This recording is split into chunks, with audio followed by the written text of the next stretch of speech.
The next tool is a CRM. So those of you who know what a CRM is, it's a customer relationship management tool.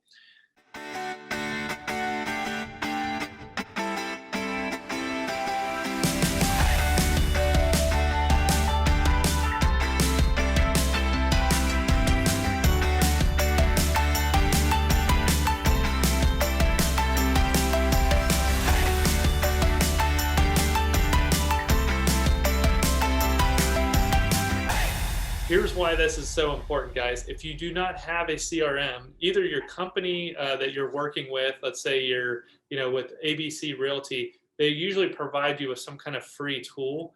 If they're not, then you can go out and buy one that's kind of off the shelf. If you're going to buy one that's off the shelf, there is one that I really love. I've used for years. I've worked for Keller Williams Remax and EXP in the last 10 years, and I've had this one CRM tool because I just really like it and it's fairly cheap. It's called Follow Up Boss. So Follow Up Boss. And what's cool about that one is it allows you to distribute leads to team.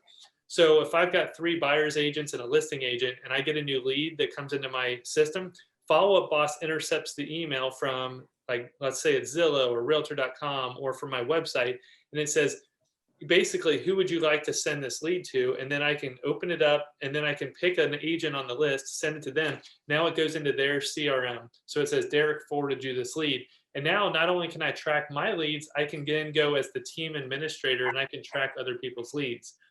There are systems that you can buy through other companies that do this. I know like Market Leader, I think, is one that's really popular.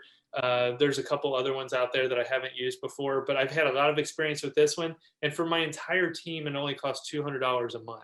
So I would, if you're out there now and you run a small brokerage or a team, then I think that might be something that you guys should consider. Here's the next one. What else should we do with a CRM? Well, I always like to make sure that things are stored. So a lot of these CRMs will keep things in storage for you as the communication goes back and forth. So in the real estate business, some people have actually sued each other, having a line of documentation. When I called somebody, when I emailed them, when I texted them, these systems keep track of all that. But here's the big caveat, guys, is you have to keep good notes.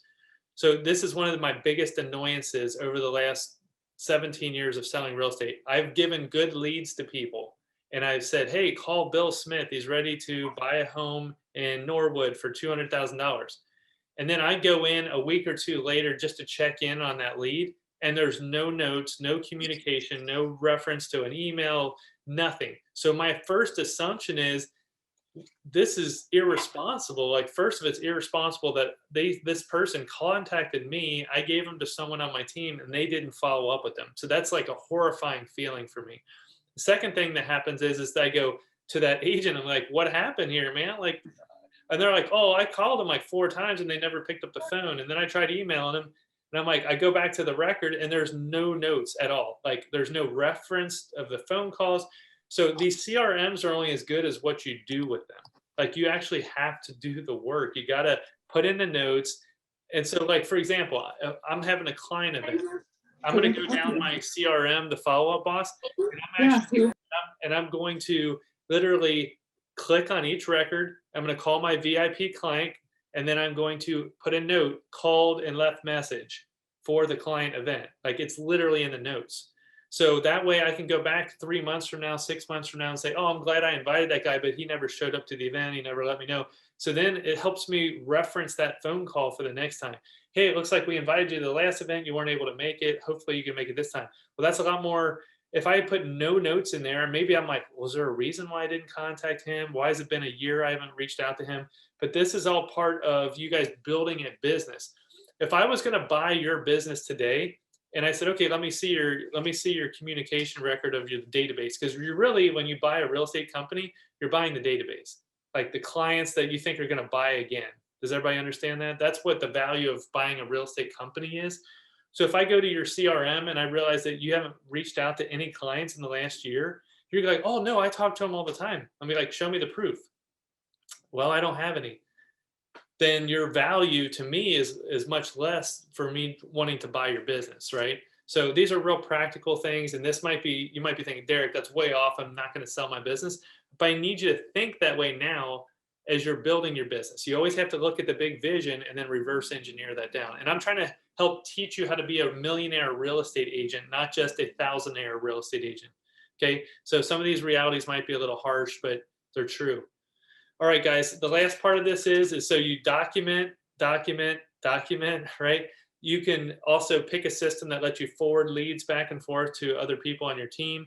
And then make sure that it also has an automatic drip system built in. So if you're going to send like a newsletter out, then you can literally tag different people in your database and say, hey, I want to send it to these people. And then I want it to say this message. But here's one more little tip before we move on.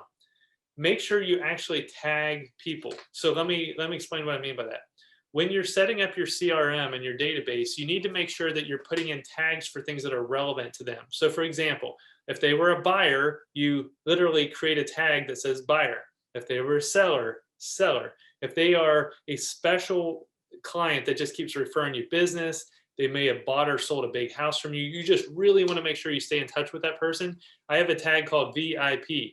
Okay. So what happens is when I do these special client events and I only want my VIPs to come, I search by the tag called, so I've sold 1,500 homes. I don't want to send a message to 1,500 potential clients. I only send them to about 400 that I consider my VIPs. Those 400 I've collected over all these years. Those people keep coming to my events. They keep referring me business. They see me at Kroger and want to, buy me a steak, like this, these are the special people in my life. I want to make sure that they get special treatment. And so that's why I tag them. You can tag somebody as, never call them again or delete them out of your database. Whatever the tag is that's relevant, just make sure you can search. Another good tag is for investors.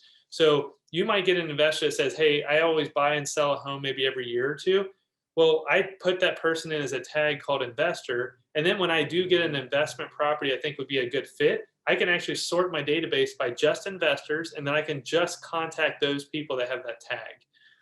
Are any light bulbs going off for anybody in here?